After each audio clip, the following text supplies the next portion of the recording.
Good morning. Sunday morning here on Vancouver Island, and sun was out here a little bit, but maybe it'll stay out to keep us warm today. I don't know. But anyway, I thought I'd just find something in the scriptures to encourage you today. And the one thing I do find in scripture that I find encouraging is that often the writers wrote the scriptures out of isolation, out of imprisonment. They were exiled, and a lot of their writings came from the very fact that they were isolated. They were by themselves, and so I think there's a lot to be learned. And the one piece of passage I wanted to read to you today was, and think about today, was the Daniel in the lion's den. And I don't want you to think that I'm picking this story because I've been isolated with my wife for 14 days. That doesn't have anything to do with the story, but I'm glad we are out of isolation, and I do hope that words today encourage you. But anyway, the story about Daniel, it's interesting. He was in exile in Babylon, and there was a king, King Darius, who took a liking to him and kept, of all the exiles, he kept kind of moving Daniel up in the pay scale, or in the workforce. And in fact, it got to a point where he was going to put Daniel, because of his wisdom and because of his knowledge and everything that he displayed, he wanted to put Daniel over all of his kingdom. Well, it's kind of infuriated all of Daniel's buddies that were working with him, so they devised a way of stopping Daniel, and their way of stopping Daniel was to have the king issue a decree that anyone that bowed down and worshipped another god other than the king should be thrown into a lion's den. So that's basically the story, and I want to pick up on it and just point out a few things in it that I think would encourage you today. And one thing about Daniel, he always prayed, and he didn't let this decree that was made by these men and by the king keep him from praying. In fact, he went up into his room and he prayed.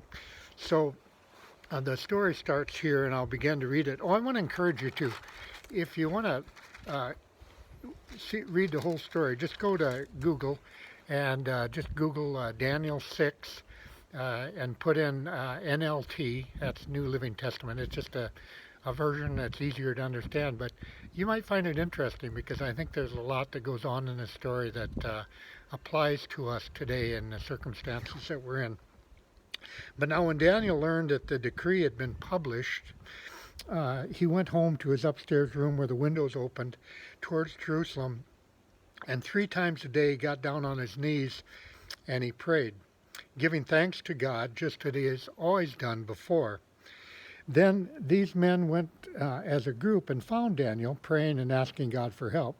So they went to the king and spoke to him about this and about his decree. He said, "Did not you publish a decree that during the next 30 days that anyone who bows down to a god other than you, O king, would be thrown into the lion's den?" Well, then they said to the king, "Daniel, who is one of these exiles from Judah, pays no attention to you, O king, or to the decree that you put in writing. He still prays 3 times a day." And when the king heard this, he was greatly distressed. He was determined to rescue Daniel and made every effort until sundown to save him. Then the men went as a group again to the king and said to him, "Remember, O king, that according to the law of the Medes and the Persians, no decree or edict that the king issues can be changed." So the king then gave the order, and he threw Daniel into the lion's den.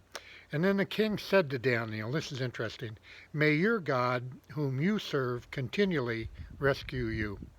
And a stone was brought and placed over the mouth of the den. And then the king returned to his palace and spent the night without eating or without sleeping, without any entertainment being brought to him, because he could not sleep. And it goes on to say then, at first light, the king got up and he hurried to the lion's den. When he came near the den, he called to Daniel in an anguished voice. He said, Daniel, servant of the living God, has your God, whom you serve continually, been able to rescue you from the lions? And Daniel called out, O king, live forever. My God has sent an angel, and he shut the mouths of the lions, and they have not hurt me, because I was found innocent in his sight. And nor have I ever done any wrong before you, O king. The king was overjoyed and gave orders to lift Daniel out of the lion's den. And when Daniel was lifted out of the den, no wound was found on him, because he had trusted in his God. At the king's command, the men who had falsely accused Daniel were brought in and thrown into the lion's den. Then King Darius wrote to all the people and the nations and men of every language throughout the land. It's interesting now what he wrote, and then the decree he wrote after he saw that Daniel was delivered by God. And he said this, I issue a decree that in every part of my kingdom people must fear and revere the God of Daniel. And this, I love these verses here. And what was in his decree, he said, for this God of Daniel, is a living God, and he endures forever. His kingdom will not be destroyed. His dominion will never end. He rescues and he saves. He performs signs and wonders in heavens and on the earth. And you know that story, I hope it encourages you today, because the God that we do seek, the God that we do pray to, is a God that is always there. He doesn't change. And he is there to rescue us, to deliver us, to help us in these difficult times. Have a good day. God bless you. Bye for now.